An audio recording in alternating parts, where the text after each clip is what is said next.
شروع اللہ کے پاک نام سے جو بڑا مہربان نہایت رحم کرنے والا ہے۔ صفحہ 22 کے ناظرین، السلام علیکم۔ ایک دن حضور نبی کریم صلی اللہ علیہ وسلم سیر کرتے کرتے مدینہ منورہ سے باہر کسی چراگاہ میں تشریف لے گئے۔ وہاں کسی قافلے نے پڑاؤ کیا ہوا تھا۔ اس جگہ قافلے والوں کے سرخ رنگ کے کچھ اونٹ چر رہے تھے۔ ان اونٹوں میں سے ایک اونٹ حضور نبی کریم صلی اللہ علیہ وسلم کو پسند آ گیا۔ اس اونٹ کے نصیب کہ وہ حضور نبی کریم صلی اللہ علیہ وسلم کو پسند آ گیا۔ حضور نبی کریم صلی اللہ علیہ وسلم نے قافلے والوں سے پوچھا، یہ اونٹ بیچتے ہو؟ قافلے والوں نے پتہ نہیں اونٹ بیچنا تھا یا نہیں بیچنا تھا، مگر جب حضور نبی کریم صلی اللہ علیہ وسلم نے پوچھا تو قافلے والوں نے کہا، جی بیچنا ہے۔ پوچھا گیا کہ کتنے کا بیچنا ہے؟ کہا گیا اتنے کا بیچنا ہے۔ سودا طے ہونے لگا تو حضور نبی کریم صلی اللہ علیہ وسلم نے فرمایا، ٹھیک ہے، میں اس اونٹ کو خریدتا ہوں۔ اونٹ کی قیمت تو طے ہو چکی ہے۔ بات یہ ہے کہ میں گھر سے اونٹ خریدنے کی نیت سے تو نکلا نہیں تھا، یہ تو سیر کے لیے چلتے چلتے یہاں آ پہنچا اور مجھے اونٹ بے حد پسند آ گیا۔ قیمت تو ساتھ لے کر نکلا نہیں، اس لیے ابھی اونٹ کی قیمت ادا کرنے کے لیے میرے پاس تو کچھ بھی نہیں ہے۔ ہاں، میں واپس جا کر اس اونٹ کی قیمت آپ کو بھیج دیتا ہوں۔ قافلے والوں نے کہا، ہاں ہمیں منظور ہے۔ قافلے والے کافی دیر حضور نبی کریم محمد مصطفیٰ صلی اللہ علیہ وسلم کو دیکھتے رہے۔ حضور نبی کریم صلی اللہ علیہ وسلم نے اونٹ کو پکڑا اور واپس مدینہ منورہ کی طرف چل دیے۔ قافلے والے حضور نبی صلی اللہ علیہ وسلم کے چلنے کی رفتار کے حسن میں کھو گئے۔ جب حضور صلی اللہ علیہ وسلم نظروں سے اوجھل ہو گئے تو قافلے والے اپنے دلوں پر ہاتھ رکھ کر کھڑے ہو گئے۔ تھوڑی دیر بعد جب وہ سکتے کی حالت سے باہر آئے تو ایک دوسرے سے پوچھنے لگے، یار یہ جو شخص ہم سے اونٹ لے کر چلا گیا، کیا کوئی اسے جانتا ہے؟ یہ کون تھا؟ کسی نے اس شخص کا پتہ بھی پوچھا تھا؟ کہاں سے آیا اور وہ کہاں گیا؟ وہاں پر موجود افراد نے کہا، نہیں، ہم میں سے کوئی نہیں جانتا کہ وہ شخص کون تھا، کہاں سے آیا اور اونٹ لے کر کہاں گیا ہے۔ اونٹ کا مالک بولا، یار بہت عجیب کہانی ہے۔ ایک شخص نے یہاں اونٹ کو پسند کیا، اس کی قیمت طے کی اور یہ بتا کر کہ میں اس کی قیمت واپس جا کر بھیج دیتا ہوں، اونٹ لے کر چلا بھی گیا۔ ہم میں سے کسی کو اپنا پتہ بھی نہیں بتایا، نہ ہی اپنی کوئی چیز ہمارے پاس گروی رکھی، نہ ہی یہاں کسی کو اپنا ضامن رکھ کر گیا ہے۔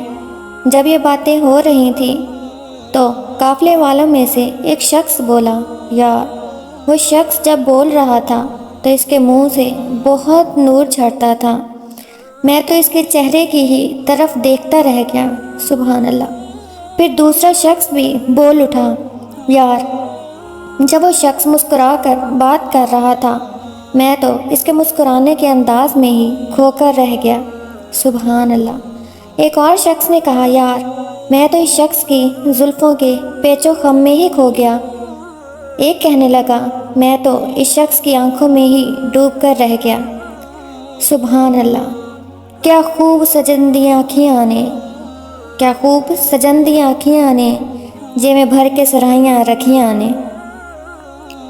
قافلے میں موجود ہر شخص کی زبان پر بس ایک ہی بات تھی، یار ہم تو اس شخص کے حسن میں اس طرح کھوئے کہ کسی کو اس کا پتہ پوچھنا ہی یاد نہ رہا۔ اونٹ کے مالک نے کہا، اب جو بھی ہوا سو ہوا۔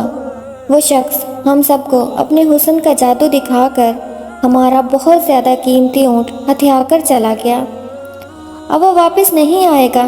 جب اس شخص کی زبان سے یہ لفظ نکلا کہ وہ ہم سے ہمارا قیمتی اونٹ ہتھیا کر چلا گیا تو اب تک خاموش بیٹھی قافلے کے سردار کی بیوی نے اپنے خیمے کا پردہ سرکایا۔ جس شخص نے یہ کہا کہ وہ شخص ہم سے ہمارا قیمتی اونٹ ہتھیا کر لے گیا، قافلے کے سردار کی بیوی نے اس شخص کو مخاطب کرتے ہوئے کہا، سنو، اگر وہ شخص تمہیں تمہارے قیمتی اونٹ کی قیمت دینے نہ آیا تو میں اس کی ضامن ہوں، میں تمہیں اس اونٹ کی قیمت ادا کر دوں گی جتنی بھی بنتی ہے۔ اونٹ کا مالک بولا، اچھا تو آپ اس شخص کو جانتی ہیں؟ وہ عورت بولی، واللہ جانتی تو میں بھی اس شخص کو نہیں ہوں۔ پھر قافلے سے کوئی بولا، آپ اگر جانتی نہیں تو اس کی ضمانت کس طرح سے دے رہی ہیں؟ اس عورت نے کہا، جب آپ سب لوگ اس شخص سے اونٹ کا سودا طے کر رہے تھے تو اپنے خیمے کی اوٹ سے میں نے اس شخص کا چہرہ دیکھا تھا۔ بس میں نے اس کی ضمانت اسی لیے دی ہے کہ جس کا چہرہ اتنا سونا ہو وہ جھوٹا ہو ہی نہیں سکتا، وہ کبھی جھوٹ نہیں بول سکتا۔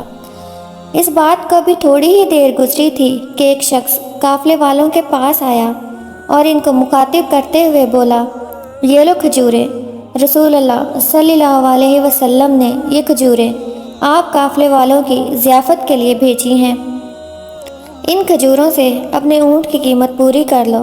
قافلے والوں نے کھجوریں نذرانہ لے کر آنے والے اس شخص کی بات سن کر کہا، ہم اونٹ کی قیمت کیا لیں گے، ہم تو خود اس کی اداؤں کے سامنے بک گئے ہیں۔ تیریاں تک کے اداواں میں مرید ہو گیا، تیریاں تک کے اداواں میں مرید ہو گیا۔ قافلے والوں نے کھجوریں لانے والے شخص سے پوچھا، ہمیں یہ بتاؤ وہ حسین حسن والا سونا شخص رہتا کہاں ہے؟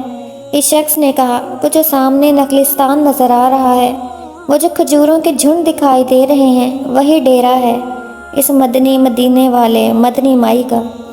اس کے بعد وہ پورے کا پورا قافلہ جو کہ وفد طارق کہلاتا تھا، مدینہ منورہ میں حضور نبی کریم صلی اللہ علیہ وسلم کی بارگاہ اقدس میں حاضر ہوا اور حضور نبی کریم صلی اللہ علیہ وسلم کے ہاتھوں میں ہاتھ دے کر اسلام قبول کر لیا۔ سبحان اللہ۔